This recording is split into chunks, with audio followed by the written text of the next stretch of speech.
Jawatan kuasa tinggi, ahli jawatan kuasa kecil surau, seterusnya, muslimin, muslimat yang tak mampu saya sebutkan satu persatu nama hadirin sekalian, namun tidak mengurangkan rasa hormat saya, rasa kasih saya kepada anda semua. Tuan-tuan muslimin, muslimat yang dirahmati Allah Subhanahu wa taala. Suka untuk saya ingatkan, marilah kita berniat i'tikaf di masjid ini, di surau ini. Bagi yang belum berbuat demikian, moga duduknya kita saat ini bagi menantikan solat fardu yang lain diikuti juga kita berada di tempat kita telah solat, disempurnakan oleh Allah akan doa malaikat buat kita dengan 3 doa. Yang pertama, ya Allah rahmatilah dia, ampunilah dia dan terimalah taubatnya. Moga-moga dengan asbab doa malaikat tersebut Allah berkati usia dan menerima segala amal soleh dan taubat kita. Amin ya rabbal alamin. Tuan-tuan muslimin, muslimat yang dirahmati Allah, Allah Subhanahu wa taala berfirman di dalam surah Al-Qasas ayatnya ke-68.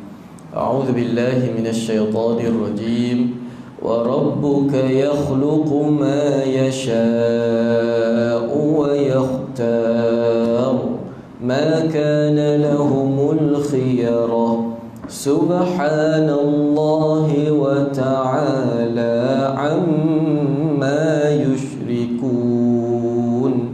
صدق الله العظيم. Surah Al-Qasas ayatnya ke-68. Kefahaman sikit kita tengok daripada satu ayat ini untuk kita tadabbur ringan. Wa rabbuka yakhluqu ma yasha, dan Tuhan kamu, Tuhan engkau, yakhluqu menciptakan ma yasha, apa-apa sahaja yang dia kehendaki. Yakhluqu tu digunakan apa? Digunakan kata kerja sedang buat. Tu mana sampai ke hari kiamat nanti. Dia buat semua benda Allah. Daripada kesemua ciptaan makhluknya Allah adakan dekat dunia ni, ada beberapa Allah wa yakhtar, pilih. Kan Allah kata wa rabbuka yakhluqu ma yasha, semua benda aku cipta berdasarkan keinginan dan kehendak aku, dan dari semua banyak-banyak ciptaan aku wa yakhtar, aku pilih beberapa untuk diberi keistimewaan, kelebihan, tanggungjawab tambahan.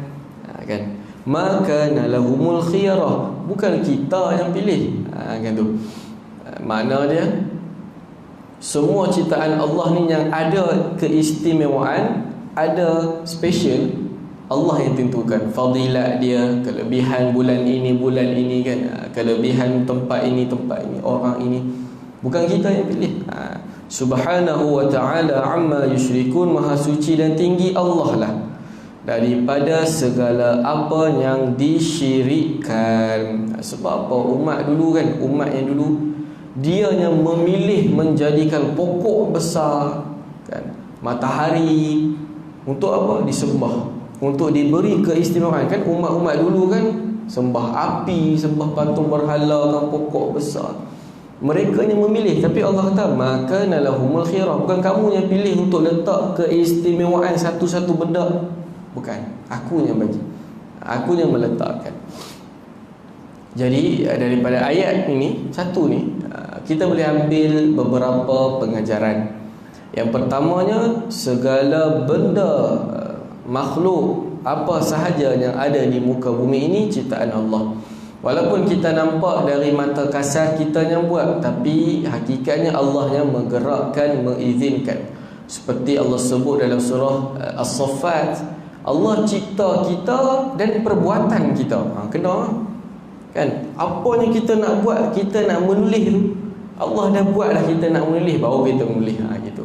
So semua benda Allah buat, kecil maupun besar. Itu yang pertama. Yang kedua, dalam banyak-banyak ciptaan Allah, Allah yang pilih beberapa untuk diberi keistimewaan, kelebihan dan fadilat khusus. Contoh dalam ramai-ramai manusia, daripada umat ataupun daripada Nabi Adam itu sendiri sampai akhir zaman nanti, tak tahu berapa ramai. Tapi dalam ramai-ramai itu, beberapa persen sahaja Allah pilih untuk apa?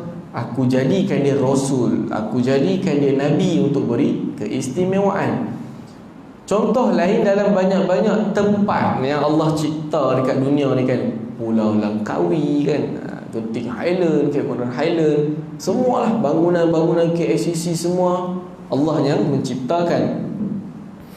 Tapi dalam kesemua yang kita nampak indah-indah tu, yang hebat-hebat tu, Allah hanya yakhtar, Allah hanya pilih apa dia? Satu je tempat yang dia cinta. Apa dia? Masjid dan surau. Nampak?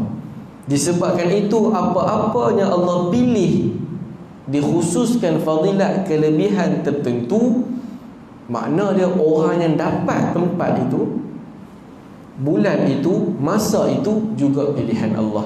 Kan?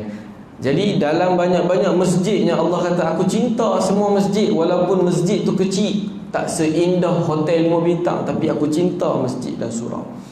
Tapi dalam banyak-banyak yang Allah cinta itu, Allah memberi fadilat lebih kepada 3 masjid. Begitulah seterusnya kan. Masjid Nabawi, Masjidil Haram, Masjid Al-Aqsa. Itu kita nak bincang pasal tempat. Jadi bila Allah dah muliakan sesuatu, maka orang yang Allah nak bagi dapat kemuliaan itu juga pilihan Allah. Begitu juga Allah sebut dalam Al-Quran surah At-Taubah, dunia ini, bumi ini Allah jadikan 12 bulan, tapi Allah yakhtar, pilih satu bulan, iaitu bulan Ramadan. Untuk apa? Allah beri kemuliaan, keberkatan pada satu bulan ini, yang mana pasti kita kalau dapat masuk bulan Ramadan, kita pilihan Allah. Contoh surau kita lah kan. Kan Allah pilih surau, masjid, tempatnya Allah cinta. Jadi orang yang datang malam ni dan seterusnya ni, pilihan Allah. Jadi tuan-tuan bayangkan, kalaulah setiap satu rumah, satu pintu keluar seorang saja mai berjemaah maghrib isyak dekat surau kita, berapa banyak rumah dah ni, mesti melimpahkan surau. Maksudnya kita pilihan Allah. Jadi kita kena bersyukurlah.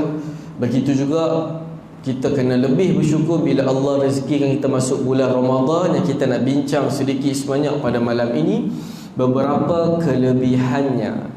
Di samping itu kita juga kena ulang kaji, mesti fardu ain kan. Ulang kaji hukum hakam dia kan. Niat waktu bila, boleh tak niat sebulan. Niat puasa wajib, boleh tak nak buat macam niat puasa sunat. Lain kan. Wajib dia kena wajib malam kan, dia kena sebelum subuh. Sunat boleh sebelum zuhur kan, sebelum matahari tergelincir. Ulang kaji perkara membatalkan puasa, perkara yang membatalkan pahala puasa, semua tu kita kena ulang kaji. Dah tak lama dah.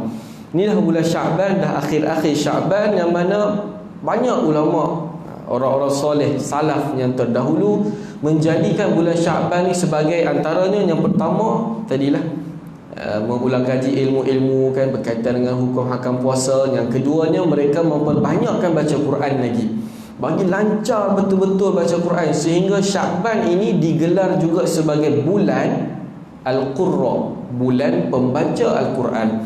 Sehingga kan orang soleh yang dulu dia businessman, dia ada bisnes, masuk bulan Syaban ditutup kedai dia, buat apa? Baca Quran saja, melancarkan bacaan, mengulang kaji hukum hakam, sebutan huruf kena jaga baik-baik. Jadi itu yang kita kena usaha buat apa?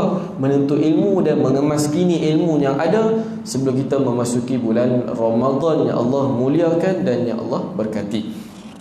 Tuan-tuan muslimin muslimat yang dirahmati Allah. Jadi kita boleh katakan juga bahawasanya Ramadan ini hadiah paling special Allah bagi dekat kita. Kita pun dah rasa seronok hadiah Allah bagi jamak qasar kan, memudahkan masa kita. Kita nak solat sekali jalan satu wuduk kan. Apatah lagi hadiah Ramadan, yang mana kita umat akhir zaman ni, kita dah sebut sebelum ni, umur kita tak panjang kan, 60-70 tahun je. Itu je, lebih pada tu standby ya. Sehingga dalam hadis sahih yang lain, Allah dah tak mau terima alasan seorang hamba yang sudah umur 60 tahun tapi dia bawa amal soleh tak tahu mana. Dia meninggal umur 60 tahun, dia punya amal soleh macam hidup 10 tahun. 50 tahun lagi dia nak jawab apa? Bila dah umur 60 tahun, dia dah tak boleh jawab apa. Seinci alasan dia buat, Allah takkan terima. Kan begitu juga kita umat akhir zaman, masa makin pendek, makin cepat. Tak sama macam umat terdahulu. Umur mereka panjang-panjang. Tengok Nabi Nuh, kan? Nabi Nuh dalam Al-Quran menyebutkan dia berdakwah 900 tahun lebih. Berdakwah, ajak kaum kepada agama Allah. Bayangkan umur dia berapa? Pasti lagi panjang. Sehingga disebutkan dalam beberapa riwayat umur dia ribuan tahun, 1000 lebih, 1100, 1600 tahun, panjang umur dia. Malah masa zaman dulu pun slow jalan. Kita zaman sekarang umur tak berapa nak panjang. Yang kedua, masa kita makin cepat. Betul lah apa Nabi cakap. Sebulan macam seminggu macam sehari macam 1 jam macam saat 1 jam tu Nabi kata ibarat kita bakar daun kering, cepat je api tu jalan nak bakar daun kering tu. Jadi itu kekangan kita, umur kita tak berapa nak panjang, jadi masa kita pun makin cepat. Maka Allah hadiahkan Ramadan yang mana penuh keberkatan di dalamnya. Bila kita dapat keberkatan bulan tersebut, maka bertambahlah amal soleh kita. Jadi antara beberapa kelebihan yang penting untuk kita ulang kaji juga, untuk kita dapat sedikit motivasi untuk kejar keberkatan bulan Ramadan. Yang pertamanya, Ramadan itu dia ditambah keberkatan kemuliaannya kerana Al-Quran diturunkan pada bulan Ramadan. Okey, Al-Quran turun 2 fasa, 2 peringkat. Peringkat yang pertama dari Lauh Mahfuz di sisi Allah sampai ke Baitul Izzah. Baitul Izzah ni langit dunia. Waktu fasa pertama itulah turun sekaligus, jumlatan wahidah, seketui-ketui turun semua. Fasa pertama, waktu bila dia turun? Waktu bulan Ramadan, tepatnya pada malam Al-Qadar. Sebab tu Ramadan dan malam Al-Qadar, Lailatul Qadar, ada kemuliaan, keberkatan yang lain berbanding malam dan bulan yang lain. Kerana kemuliaan Quran itu sendiri. Quran ni bila dia terkait dengan sesuatu itu jadi mulia. Kan? Orang yang hafal Quran ada ganjaran khusus. Nabi sebut dalam hadis, orang yang melazimi Quran begini. Kita dah bincang dulu tentang kelebihan baca Quran, melazimi Quran. Terkait saja dengan Quran menjadi mulia. Kan? Nabi Muhammad Nabi akhir zaman, tapi dia terkait dengan Quran, baginda jadi ketua para nabi. Kan waktu peristiwa Isra' Mi'raj, kan, waktu di Masjid Al-Aqsa, Nabi imam kepada para nabi, para rasul yang lain. Kemuliaan Quran. Jadi sebab itu juga Ramadan Allah muliakan kerana Al-Quran diturunkan padanya ketika peringkat fasa penurunan Quran yang pertama. Yang kedua, fasa penurunan Quran itulah daripada langit dunia, Baitul Izzah, sampai ke dada baginda Nabi melalui perantara Malaikat Jibril, kurang lebih 23 tahun, berdasarkan persoalan, situasi, cerita-cerita yang berkaitan pada zaman waktu tersebut. Jadi pastilah Al-Quran sendiri Allah sebut dalam surah Al-Baqarah, bahwasanya Allah berfirman dalam surah Al-Baqarah ayat 185, bulan Ramadan itu diturunkan Al-Quran padanya. Jadi bulan Ramadan mesti dikaitkan dengan bulan Al-Quran. Maka kita betul-betul lah realisasikan Ramadan itu bulan Quran. Macam mana Nabi buat dah malam bertadarus, kan. Tadarus Nabi melancarkan bacaan, kan, memahamkan lebih ayat Quran. Kalau ada unsur qiraat, lorat malam tu dia nak ulang kaji balik, kan, sebut balik. Paginya Nabi beramal dengan ayat yang Nabi baca. Kita kena buat macam tu. Mungkin sebelum ni kita punya perancangan surau, perancangan kita dengan geng-geng kita, kan. Sebulan Ramadan mesti khatam baca, kan, sebelum-sebelum ni. Tapi tahun ni kenapa tidak kita cuba buat macam Nabi buat, malam tadarus, pagi amal ayat Quran. Macam mana nak buat? Malam tu tadarus, jangan target khatam, tapi target berapa banyak ayat kita boleh faham dalam Al-Quran. Mungkin satu malam 2 muka surat saja baca. Ada 5 orang, seorang baca separuh, seorang baca separuh, tinggal lagi seorang baki tu, dia nak baca apa? Dia baca terjemahan. Dia baca terjemahan. Alhamdulillahi Rabbil Alamin, segala puji bagi Allah Tuhan mentadbir sekalian alam, kan. Kalau ada imam tarawih ke surau ni, panggil bayarlah lebih, minta dia duduk untuk dibantu tadabbur contohnya. Kita dapat kefahaman. Segala puji bagi Allah. Maknanya alhamdu tu cukuplah untuk kita nak puji Allah apa pun. Sebab segala puji, benda special tu memang ada pada alhamdu. Sebab tu kalimah alhamdulillah sangat besar dia punya ganjaran dia. Seterusnya itu kelebihan dia. Kita dapat malam tu sekurang-kurangnya, kalaupun tak faham dia punya tadabbur contoh, bila orang baca terjemahan kita dapat, oh ayat ni cerita pasal ni, oh gini, oh ada cerita Bani Israel gini, kena dengan kita kan. Allah sebut dalam Al-Quran contoh surah An-Nisa juzuk yang kelima kan, a'udzubillahi minasyaitonirrajim, innal ladzina kafaru biayatina sawfa nuslihim nara, sesungguhnya orang-orang yang kufur ingkar pada ayat-ayat Allah. Berapa ramai kita ingkar ayat Allah kan. Tu kafaru tu maknanya kafir satu, makna lain dia kufur. Maknanya orang Islam pun boleh jadi yang ingkar ayat Allah, masuk pada ayat itu. Apa jadi kepada mereka ni? Saufa nuslihim nara. Mereka ini Allah akan, bila akan saufa tu dah tak lama dah, aku akan bakar mereka dalam api neraka. Bukan bakar saja biar macam panggang biar lama-lama, tak. Kullama nadijat juluduhum, setiap kali kulit dia terbakar, badalnahum juludan, kami tukar kulit yang baru, kami ulang balik bakar. Tukar kulit baru, kami ulang balik bakar. Untuk apa? Liyadhuqul azab, bagi dia rasa sakit tu. Sakit sekali apa barang, mau berkali-kali baru betul dia rasa azab pedih. Jadi kita sekali baca itu, yang saya baca tu terjemahan je tuan-tuan, terjemahan ayat tu. So kita boleh faham, berapa banyak kita ingkar ayat-ayat Allah kan. Berapa banyak dah kita tinggal ayat-ayat Allah, kita buat tak tahu. Allah sebut dalam surah At-Tahrim kan, akhir juzuk 28, wahai orang-orang yang beriman, lindungilah diri kamu dan ahli keluarga kamu dari api neraka. Kena ayat tu, aku, anak isteri aku solat pun aku tak tegur kan, dia tutup aurat tak sempurna pun aku buat tak tahu. Kita amal tak belum dengan ayat tu, kita tak amal lagi. Sebab tu pentingnya kita faham. Sebab tu Ibn Qayyim kata apa? Satu ayat Al-Quran kita baca dengan faham, berfikir dan muhasabah lebih afdal daripada kita khatam Quran 30 juzuk tak faham apa. Hanya malam 27 tangkap gambar pegang bonjrot. Tu. Kita tak mahu macam tu. Rugi. Berapa puluh tahun dah kita dapat Ramadan kan? Cuba kita fikir berapa kali kita dapat Al-Quran. Yang Allah kata Ramadan itu bulan Al-Quran. Jadi Nabi buat macam tu. Jadi kita usahalah buat.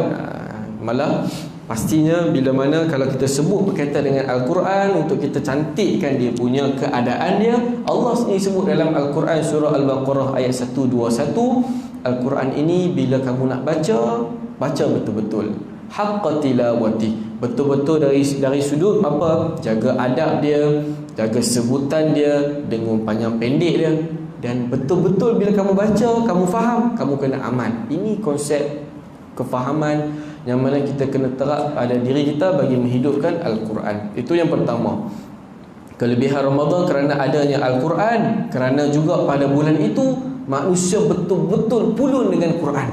Jadi kita tak mau terlepas peluang tersebut. Kita dah bincang sebelum ni, pahala Quran 1 huruf 10 pahala kan. Bayangkan kalau Ramadan dilipat gandakan pahalanya lagi banyak, dia punya ganjaran je. Yang kedua, atas kemuliaan, keberkatan, kelebihan Allah bagi pada bulan Ramadan untuk bagi kita kemudahan nak buat ibadah. Maka yang kedua, kelebihan Ramadan ialah Allah belenggu, ikat semua syaitan-syaitan supaya tak kacau kita. Malah pintu syurga dibuka seluas-luasnya, pintu neraka ditutup serapat-rapatnya. Hikmah dia apa? Nak bagi hilang gangguan utama kita dalam melakukan ibadah. Kalau kita malas tu boleh jadi diri kita yang malas. Cuma kadang terkena juga hasutan bisikan syaitan. Jadi kita rasa lemah. Jadi Allah hilangkan musuh utama kita tu supaya kita bersemangat beribadah pada bulan Ramadan. Tapi persoalan dia, kenapa masih ada orang buat dosa pada bulan Ramadan? Masih ada orang buat maksiat pada bulan Ramadan. Diterangkan dalam hadis yang lain yang diriwayatkan oleh Imam At-Tirmizi, apabila tiba sahaja malam pertama bulan Ramadan, maka syaitan-syaitan, jin-jin yang gangster-gangster, yang ganas-ganas, yang penentang ni, itu sahaja yang diikat. yang dibelenggu, yang disekat pergerakan mereka. Yang kecil-kecil, yang lemah-lemah, yang baru nak up ni duk berkeliaran lagi, masih ada lagi menunaikan tanggungjawab warisnya. Tu. Dan pintu syurga dibuka seluas-luasnya, pintu neraka ditutup serapat-rapatnya. Makna dia Allah hanya tinggal yang lemah-lemah je. Kalau kita masih melazimi dosa pada bulan Ramadan, maka kita lemah ke jin tu yang lemah? Iman kita yang lemah. Kesan buruk dia apa? Itulah kesan buruk melazimi dosa maksiat pada bulan yang lain, sehingga kan dia tak boleh nak beza Ramadan dengan bulan yang lain. Banyak ulama mengatakan Ramadan ini bulan keberkatan yang Allah bagi banyak kelebihan, fadilat dan banyak kemudahan. Kemudahan apa? Kita rasa semangat nak buat ibadat sebab ada suasana. Kita rasa semangat. Macam kita pergi Madinah, kita dekat sini surau malas nak main kan. Tapi bila kita pergi umrah, kadang kita setiap hari pergi masjid. Sebab apa? Keberkatan tempat tu, suasana, orang berpusu-pusu keluar. Takkan aku duduk saja pakai kain tuala, aku pun siap turun masjid. Jadi Allah bagi banyak keberkatan, kelebihan tersebut, sehingga kan ulama kata kalaulah seseorang itu masuk bulan Ramadan, dia bawa dosa yang banyak, tapi keluarnya pada bulan Ramadan dosa tetap sama ada, dosa makin bertambah lagi, maka dialah orang yang paling bernasib buruk. Malah disebutlah hadis yang lain, Nabi mengaminkan doa kecelakaan buat mereka yang ni. Dia masuk Ramadan, tapi keluarnya Allah tak ampunkan dosa dia. Moga Allah pelihara kita daripada orang tersebut. Itu yang kedua, Allah menyelamatkan kita daripada musuh yang nyata bagi kita, syaitan. Dan Allah bendung mereka supaya ada suasana ibadah pada bulan Ramadan. Yang ketiga, bulan Ramadan ini sedarlah kita, sebulan itu waktu mustajab berdoa. Itu kelebihan yang ada pada bulan Ramadan. Pada hari lain, bulan lain, waktu lain, ada beberapa waktu masa tertentu sahaja Allah, Nabi janjikan waktu mustajab berdoa. Tapi Ramadan sebulan tu, sepenuh seharian itu waktu mustajab berdoa. Jadi kita simpulkan ada 3 waktu mustajab berdoa pada bulan Ramadan. Yang pertamanya ketika sahur, waktu sahur. Waktu sahur. Sahur adalah nama waktu. Sahur adalah nama bagi waktu, iaitu akhir-akhir sebelum masuk waktu subuh. Itu nama dia waktu sahur. Jadi Nabi kata bersahurlah kamu, makan sahurlah kamu. Makna dia makan sahur pada waktu sahur. Makan tu pada waktu sahur. Sebab pada waktu itu ada keberkatan, kerana antaranya Allah mustajabkan doa kita. Waktu itu termasuk sepertiga akhir malam, yang mana disebutkan dalam hadis yang lain waktu mustajab berdoa. Jadi kalau kita risau kan, takut terlajak sahur tu kan, kita mungkin boleh sahur pukul 5 contoh. Tapi kita nak ambil fadilat waktu hujung-hujung ni juga, mungkin kita makan benda ringan, minum air ke, makan kurma ke, sebab nak rebut waktu hujung-hujung ni.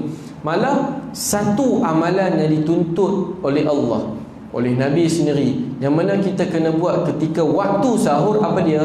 Banyakkan istighfar. Sehingga kan dalam Al-Quran 2 kali Allah ulang. Satu dalam surah Ali Imran, yang kedua dalam surah Az-Zariyat.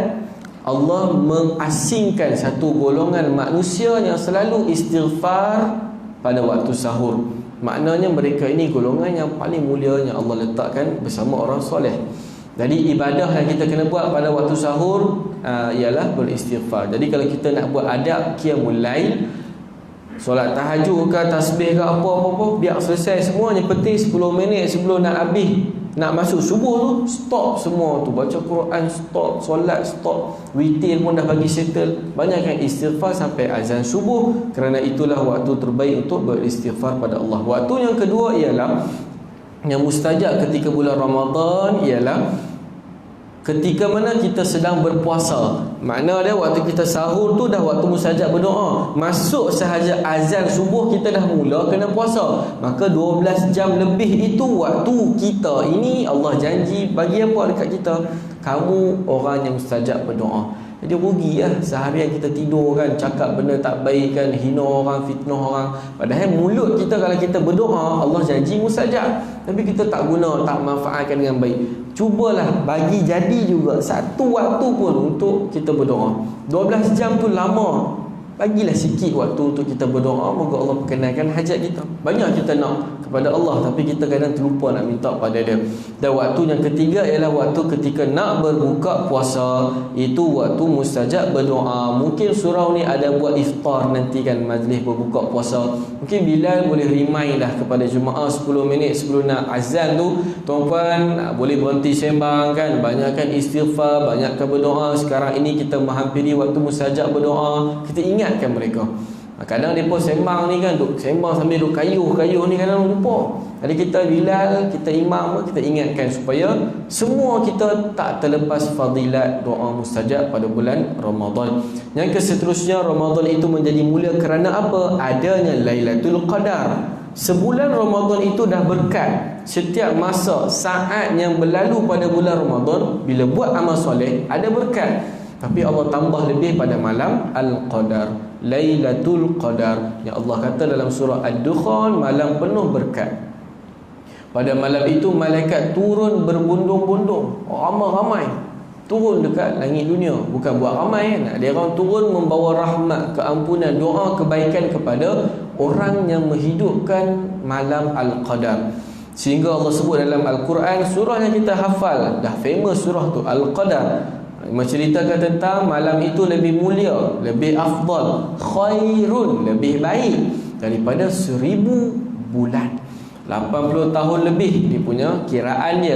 Kalau kita beribadah pada malam itu, contoh baca Quran saja, maka baca Quran kita pada malam itu lebih afdal, lebih mulia dari 80 tahun. Berapa ramai di kalangan kita yang sempat umur 80 tahun? Tak sempat.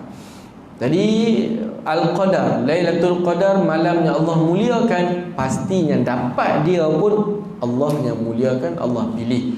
Cara dia macam mana? Memang daripada awal kita kena kejar dia. Daripada awal Ramadan sampai akhir kita kena all out. Tak mau awal kita all out, hari kedua kita out, kan, kita keluar.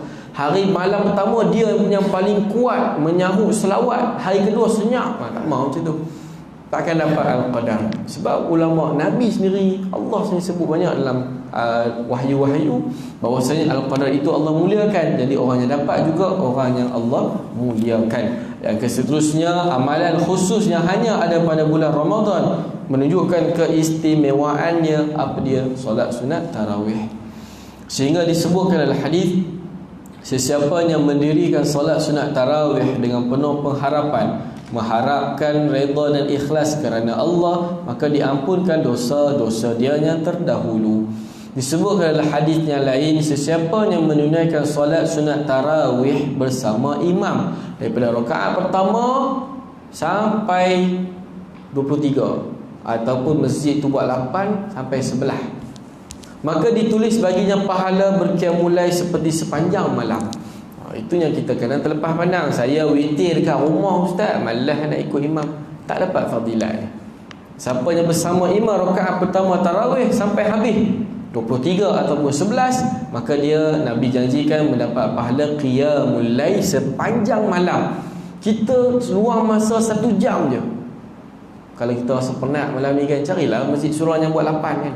Nak kejar fadilat tu, pergilah, selesai 1 jam mungkin kita luang masa. Balik tu kita tidur, masuk akaun pahala sedang qiyamul lail sepanjang malam, sedang qiyamul lail sepanjang malam. Kita bukannya nak larat solat sepanjang malam kan. Jadi itu peluang kita yang ada pada bulan Ramadan sahaja. Yang keseterusnya, Allah menyebutkan dalam beberapa hadis Al-Qudsi, bahawasanya Nabi bersabda, pada setiap malam bulan Ramadan ada hamba yang Allah bebaskan dari seksa neraka. Kan tadi kita dah sebut dah, bila kita hidupkan malam Ramadan dengan tarawih, diampunkan dosa kita. Setiap malam bulan Ramadan Allah bebaskan hambanya dari seksa neraka. Itulah banyak peluang, kemudahan, kelebihan yang Allah janjikan kepada manusia, hambanya yang Allah nak ampunkan dosanya.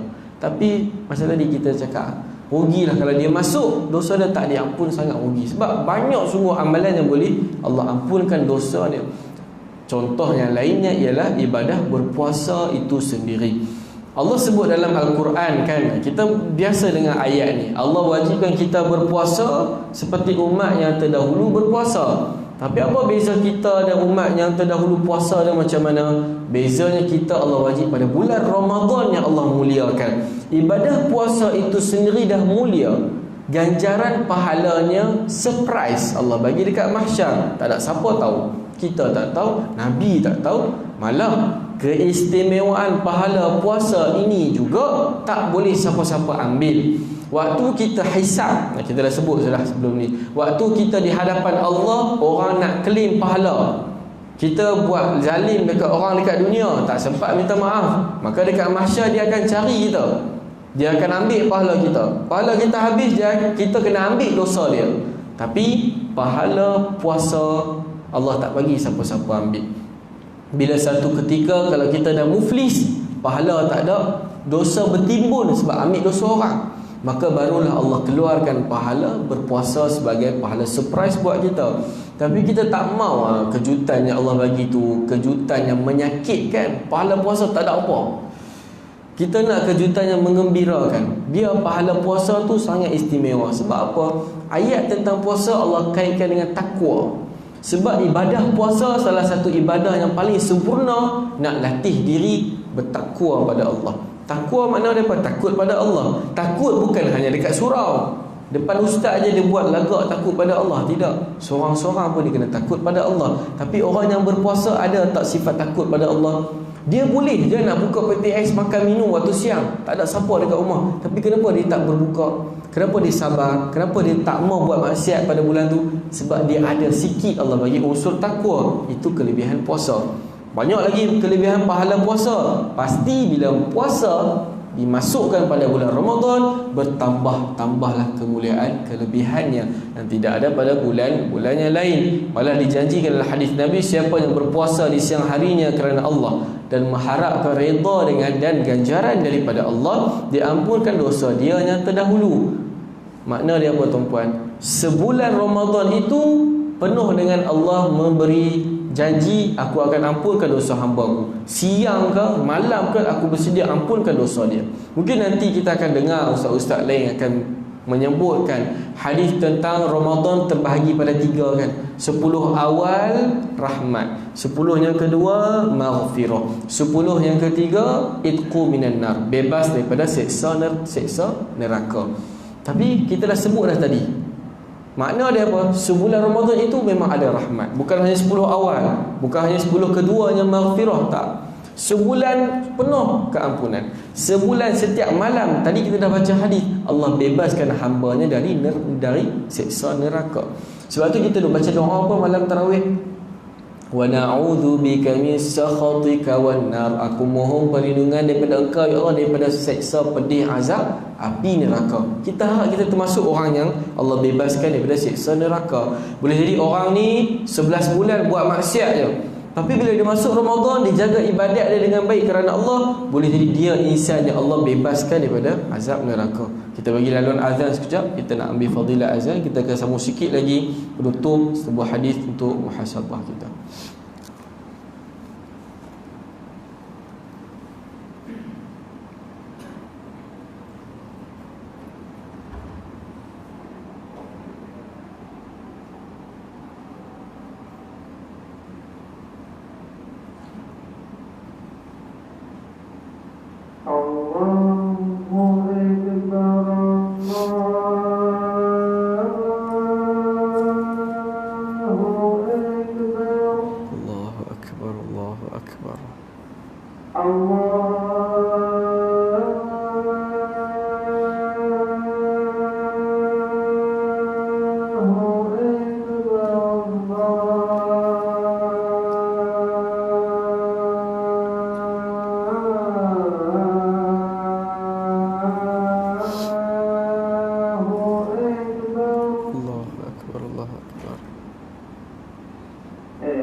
Bismillah, wassalatu wassalamu ala rasulillah wa ala alihi wa sahbihi wa mawalah, amma ba'd.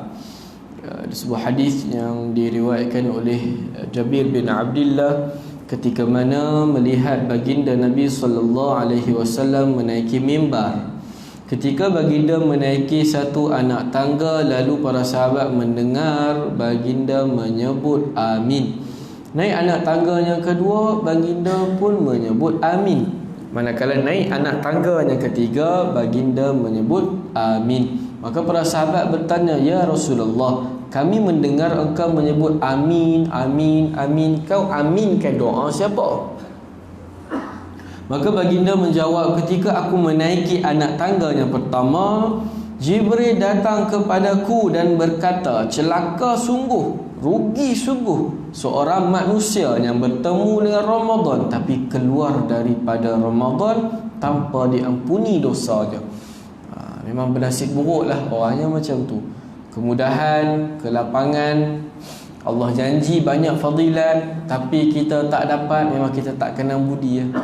Kita sombong dengan Allah, kita engkar dengan ayat Allah, maka celakalah kepada kita. Dan Nabi mengaminkan doa tersebut. Nabi mengaminkan doa kecelakaan tersebut.